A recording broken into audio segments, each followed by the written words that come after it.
Hey friends, I might be wrong about this. Honestly, I probably am in parts, but there's a pattern I can't seem to ignore. And the more I look at where money is going, how products are evolving, and how we're actually using technology day to day, the harder it is to unsee it. It feels like something is quietly flipping, not dramatically, not overnight, but gradually enough that we won't even notice when it's done.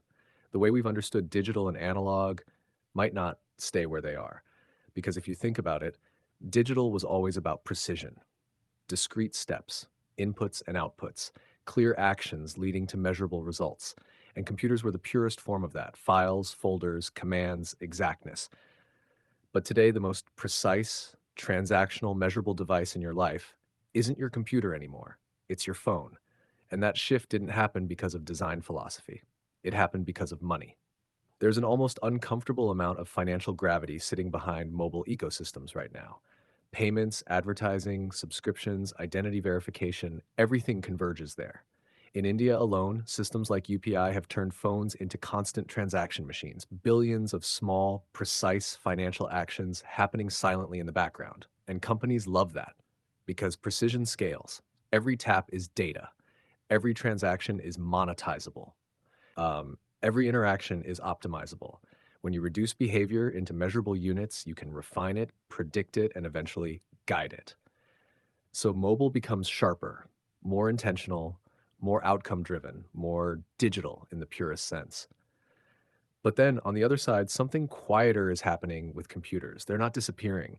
If anything, they're becoming more powerful than ever. More compute, better GPUs, local AI models, spatial interfaces. Financial markets are pouring absurd amounts of capital into this layer: data centers, semiconductors, high performance hardware. But the way we interact with them is softening. It's less about opening files and more about entering environments, less about executing commands and more about shaping outcomes. When you sit in front of a powerful machine today, editing, designing, building, even prompting AI, it doesn't feel like discrete steps anymore. It feels continuous, almost analog in a strange way. Not analog as in outdated, but analog as in fluid, less rigid, less step by step, more like you're moving through something rather than operating it. And I don't know if this is intentional or just a byproduct of incentives, because the incentives are very different. Mobile thrives on frequency, small actions repeated endlessly. That's where revenue compounds: ads, microtransactions, payments. So everything gets optimized into clean, measurable units. Computers, on the other hand, are where depth happens: creation, problem solving, simulation, development. Fewer actions, but heavier ones. More time spent per interaction, less about counting clicks, and more about enabling flow.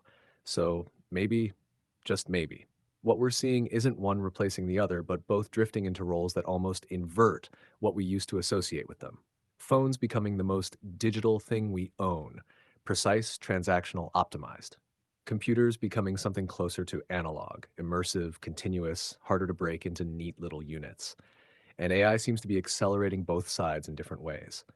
On mobile, it compresses things: fewer steps, faster outcomes, one prompt instead of 10 actions. It sharpens the discreteness. On computers, it expands things. It gives you space to explore, iterate, generate. It makes the experience feel less like a sequence and more like a canvas. I don't think this is a clean theory. There are probably contradictions everywhere if you look closely enough. But if you follow where companies are investing, where users are spending time, and how interfaces are changing, there's a direction forming. Not loud, not obvious, um, just consistent. And maybe that's the part that makes it feel real. Not because it sounds convincing, but because it doesn't need to. It's just